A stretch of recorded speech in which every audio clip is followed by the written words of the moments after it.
ವಿಜ್ಞಾನಿಗಳು ಹೊಸದಾಗಿ ಯಾವುದೇ ಔಷಧಿ ಕಂಡುಹಿಡಿದರೂ ಅದನ್ನು ಇಲಿಗಳ ಮೇಲೆ ಯಾಕೆ ಪ್ರಯೋಗ ಮಾಡ್ತಾರೆ ಗೊತ್ತಾ?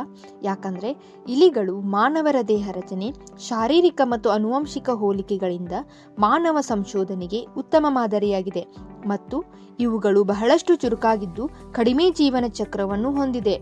ಇವು ಗಾತ್ರದಲ್ಲಿ ಚಿಕ್ಕದಿದ್ದರೂ ಇದರ ಮೆದುಳು ಇಲಿಯ ಗಾತ್ರಕ್ಕಿಂತ ದೊಡ್ಡದಾಗಿದೆ. ಹಾಗಾಗಿ ನಡವಳಿಕೆಯ ಸಂಶೋಧನೆಯಲ್ಲಿ ಬಳಸಲು ಇಲಿಗಳು ಸಾಕಷ್ಟು ಬುದ್ಧಿವಂತವಾಗಿವೆ ಮತ್ತು ಇವು ಕಡಿಮೆ ಅಂಜುವುದರಿಂದ ಪ್ರಯೋಗವನ್ನು ಮಾಡಲು ಸುಲಭವಾಗುತ್ತದೆ. ಇವುಗಳು ಪ್ರತಿಕೂಲ ಪರಿಸ್ಥಿತಿಗಳಲ್ಲಿ ಬದುಕಬಲ್ಲವು ಮತ್ತು ಸೆರೆಯಲ್ಲಿ ಹೆಚ್ಚಿನ ಬದುಕುಳಿಯುವಿಕೆಯ ಪ್ರಮಾಣವನ್ನು ಹೊಂದಿರುತ್ತವೆ. ಪ್ರಯೋಗದ ಭರದಲ್ಲಿ ಇಲಿಗಳ ಮಾರಣ ಹೋಮವಾದರೂ ಪ್ರಯೋಗ ಮಾತ್ರ ಯಶಸ್ವಿಯಾಗುತ್ತದೆ. ಹೀಗಾಗಿಯೇ ರಷ್ಯಾದಲ್ಲಿ ಇಲಿಯ ಸ್ಮಾರಕವನ್ನು ನಿರ್ಮಿಸಿ ವೈಜ್ಞಾನಿಕ ಸಂಶೋಧನೆಯಲ್ಲಿ ಪ್ರಯೋಗಾಲಯದ ಇಲಿಗಳ ಪಾತ್ರ ಮತ್ತು ಅದರ ತ್ಯಾಗವನ್ನು ಸ್ಮರಿಸುತ್ತಾರೆ.